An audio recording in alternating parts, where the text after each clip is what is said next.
Et à ce moment-là, comment questionner? Écoutez bien ce que je vais vous dire parce que c'est très important. Le but du sous-questionnement n'est pas de confirmer ce que vous croyez savoir sur le ressenti de la personne, ok, ou de confirmer vos hypothèses. Le but du sous-questionnement est de créer un espace dans lequel la personne pourra y déposer la vraie signification de ce qu'elle vit et de ce qu'elle ressent. Souvenez-vous que lorsque vous observez le langage corporel de l'autre, vous observez et vous comprenez des horizons de sens, ok, comme du malaise. Mais la vraie signification, le pourquoi, du comment qui provoque ce malaise, ça vous n'en savez rien.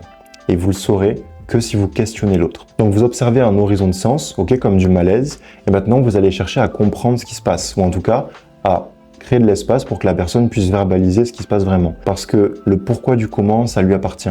Et elle pourra décider ou non de vous en parler, mais quoi qu'il en soit, vous pouvez créer cet espace dans lequel la personne pourra y déposer ce qu'elle veut.